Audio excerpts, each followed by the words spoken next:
Hello friends, real estate में पैसा invest करना तो सब जानते हैं, लेकिन पैसा निकालना एग्जिट स्ट्रेटेजी एक आर्ट है और 2025 में ये आर्ट और भी इम्पोर्टेंट होने वाली है।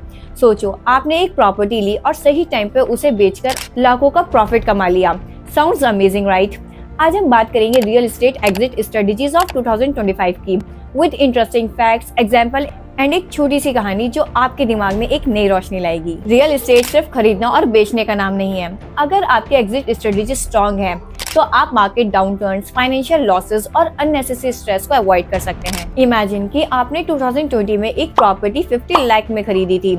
आपको लगा था कि 5 साल में 80 लाख हो जाएगी, लेकिन मार्केट स्लो डाउन की वजह से 2025 तक उसकी वैल्यू 60 लाख ही रही। अगर आपकी एग्जिट स्ट्रेटेजी होती तो शायद आप उसे 70 लाख पर फ्लिप कर चुके होते या रेंट पर प्रॉफिट कमा रहे होते। 2025 तक रियल एस्टेट मार्केट में काफी नए ट्रेंड्स देखने को मिलेंगे। इसमें एक प्रॉपर वीडियो अपलोडेड है, जाइए और चेक कीजिए। अभी हम जल्दी से उसको रिकॉल कर लेते हैं। जैसे सस्टेनेबल प्रॉपर्टीज, ग्रीन बिल्डिंग्स और इको फ्रेंडली होम्स की डिमांड बढ़ेगी।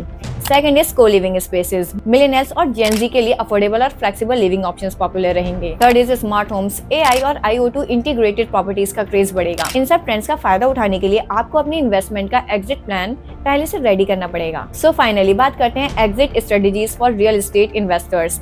So first is flipping the property. एक छोटी सी कहानी सुनते हैं। रमेश जी ने 2023 में 40 लाख में एक ओल्ड फ्लैट खरीदा। उसमें 50 लाख रिनोवेट करने में लग गया और 2025 में उसे 60 लाख में बेच दिया। रिनोवेशन और मार्केट डिमांड के बीच का ये बैलेंस समझना फ्लिपिंग की सबसे बड़ी स्ट्रेटेजी है, लेकिन ध्यान रखें, timing is everything. Second is renting for passive income. Her bar property बेचना जरूरी नहीं। अगर मार्केट स्लो है तो आप रेंटल इनकम के थ्रू पैसा कमा सकते हैं। 2025 तक को लिविंग स्पेसेस की डिमांड हाई होने वाली है। अगर आप अपने 3 BHK को रेंट पर देते हैं और हर रूम के लिए 15,000 लेते हैं तो मंथली 45,000 कमा सकते हैं। एक साल में ये 5,40,000 बन जाता है और प्रॉपर्टी की वैल्यू भी बढ़ती है। Third is selling in a hot market. Hot market का मतलब है जब डिमांड ज्यादा हो और सप्लाई कम। आपको मार्केट इंडिकेटर्स को समझना होगा, जैसे high buyer interest in your area. Second, new infrastructure developments जैसे मेट्रो या मॉल्स। 2025 के लिए आपको स्मार्ट सिटीज पर फोकस करना चाहिए, जहाँ नए प्रोजेक्ट्स डिमांड बढ़ाने वाले हैं। Fourth strategy is lease option strategy.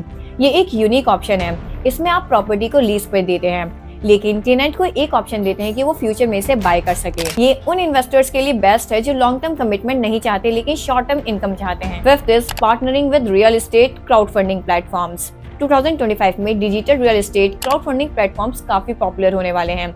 आप अपनी प्रॉपर्टी को फ्रैक्शनल ओनरशिप में बेचकर ज्यादा बायर्स को अट्रैक्ट कर सकते हैं। ये स्ट्रेटेजी हाई वैल्यू प्रॉपर्टीज के लिए परफेक्ट है। अब बात करते हैं challenges in exiting real estate in 2025। First is market volatility. 2025 तक मार्केट अनप्रेडिक्टेबल हो सकता है, specially due to economic and environmental factors. इसलिए आपको अपने एग्जिट पॉइंट्स प्रीडिफाइन करने चाहिए। Second is legal and taxation issues. Real estate exit करते वक्त लीगल और टैक्स इम्प्लीकेशंस का ध्यान रखना बहुत जरूरी है। प्रोफेशनल हेल्प लेना हमेशा बेनिफिशियल होता है। वीडियो के बीच में एक अनाउंसमेंट है। रियल एस्टेट के ऑलमोस्ट हमने सारे टॉपिक्स कवर कर लिए हैं, सो ये हो सकता है ये इस प्लेलिस्ट के लास्ट वीडियो हो। अगर आप चाहते हैं लीगल और टैक्सेशन पर अलग से वीडियो बने तो कमेंट्स में जरूर बताएं, वरना फिर हम नेक्स्ट प्लेलिस्ट पर जंप करेंगे। Third is emotional attachment. बहुत लोग अपनी प्रॉपर्टी से इमोशनली अटैच्ड हो जाते हैं, जो गलत डिसीजन लेने की वजह बन सकता है। Remember, it's an investment, not your personal space. So ये थी रियल एस्टेट एग्जिट स्ट्रेटेजीज जो आपको 2025 में स्मार्ट इन्वेस्टर बनाएंगी। रिमेंबर, एक सॉलिड एग्जिट प्लान आपकी सक्सेस का की है। और हाँ, अगर आप चाहते हैं अगले वीडियो में मैं रियल एस्टेट के टैक्सेस के बारे में बताऊं तो जरूर कमेंट करें। तो अगर आप चैनल पर नए हैं तो चैनल को सब्सक्राइब करना ना भूलें। मिलते हैं अगली वीडियो में। Thank you for watching.